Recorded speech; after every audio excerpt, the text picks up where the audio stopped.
ବାହାଘର ଏକ ଜୀବନର ମହତ୍ତ୍ୱପୂର୍ଣ୍ଣ ଅଂଶ। ଏହା କିଛି ଛୋଟ ଖେଳ ନୁହେଁ ଯେ ହେଲେ ହେବ ନହେଲେ ନାହିଁ। ଏହା ଜୀବନର ଏକ ବଡ଼ ନିଷ୍ପତ୍ତି ହୋଇଥାଏ। ଆଜି ଆମେ ଆପଣଙ୍କୁ କହିବୁ ଯେ ବାହାଘର ପାଇଁ ଝିଅ ଦେଖିବାକୁ ଗଲେ ଝିଅକୁ କେଉଁ ସବୁ ପ୍ରଶ୍ନ ପଚରାଯାଏ। ତେବେ ଆସନ୍ତୁ ଜାଣିବା। Number 1 question. କ'ଣ ମୋ ପରିବାର ସହ ତୁମେ ଖୁସିରେ ରହିପାରିବ ତ?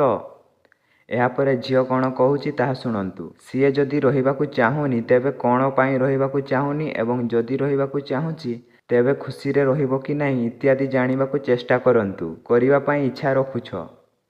ଏହି ପ୍ରଶ୍ନ ଝିଅକୁ ପଚାରିବା ସହ ନିଜ ବାପା ମାଆଙ୍କୁ ମଧ୍ୟ ପଚାରି ସେ ଝିଅ ବାହା ହେଲା ପରେ ଚାକିରି କଲେ ତାଙ୍କର କିଛି ଅସୁବିଧା ଅଛି କି ନାହିଁ ଏହିସବୁ କଥା ନ ପଚାରି ଲୁଚାଇ ରଖିଲେ ନିଜେ ଅସୁବିଧାରେ ପଡ଼ିପାରନ୍ତି। ସେଥିପାଇଁ ସବୁ ଜିନିଷ ପଚାରନ୍ତୁ।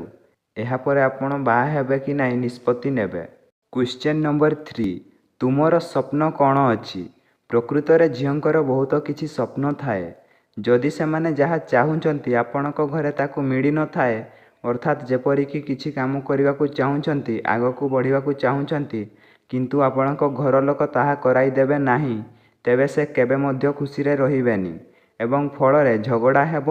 ଏହା ସହ ସମ୍ପର୍କରେ ମଧ୍ୟ ଫାଟ ସୃଷ୍ଟି ହେବ। ସେଥିପାଇଁ ଏହା ଅତ୍ୟନ୍ତ ଗୁରୁତ୍ୱପୂର୍ଣ୍ଣ ଯେ ଆପଣ ତାଙ୍କ ସ୍ୱପ୍ନ ବିଷୟରେ ଆଗ ପଚାରନ୍ତୁ।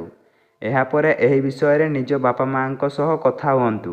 ଏହି ସବୁ ପ୍ରଶ୍ନ ପଚାରିବା ପରେ ଆପଣ ତାଙ୍କୁ ଏକ ପ୍ରଶଂସା କଲା ପରି କିଛି କହିଦେବେ, ଯାହାଫଳରେ ତାଙ୍କୁ ବହୁତ ଖୁସି ଲାଗିବ, କାରଣ ସେ ସେହି ସମୟରେ ଖାସ୍ ଆପଣଙ୍କ ପାଇଁ ହିଁ ସଜେଇ ହୋଇଥାନ୍ତି। ବାହା ହେବ କି ନାହିଁ ସେଇଟା ପର କଥା, କିନ୍ତୁ ଯେହେତୁ ସେ ଆପଣଙ୍କ ପାଇଁ ସଜେଇ ହୋଇଛନ୍ତି, ସେଥିପାଇଁ ଆପଣ ତାଙ୍କୁ କିଛି ପ୍ରଶଂସା କଲା ପରି କଥା କହିବା ଉଚିତ। ଏହା ସହିତ ଆପଣ ତାକୁ କେବେ ବିଚାରପତି ପରି ପ୍ରଶ୍ନ କରିବେ ନାହିଁ, ଯେପରି ଏଇଟା ଆସୁଛି କି ନାହିଁ, ସେଇଟା ଆସୁଛି କି ନାହିଁ ଇତ୍ୟାଦି। ବନ୍ଧୁଗଣ, ଯଦି ଆପଣମାନଙ୍କୁ ଭିଡ଼ିଓଟି ଭଲ ଲାଗିଥାଏ ତେବେ ଗୋଟେ ଲାଇକ୍, କମେଣ୍ଟ, ସେୟାର କରିବାକୁ କେବେ ଭୁଲିବେନି। ହଁ ଆଜ୍ଞା, ସବସ୍କ୍ରାଇବ୍ ମଧ୍ୟ କରିଦେବେ। ଜୟ ଜଗନ୍ନାଥ।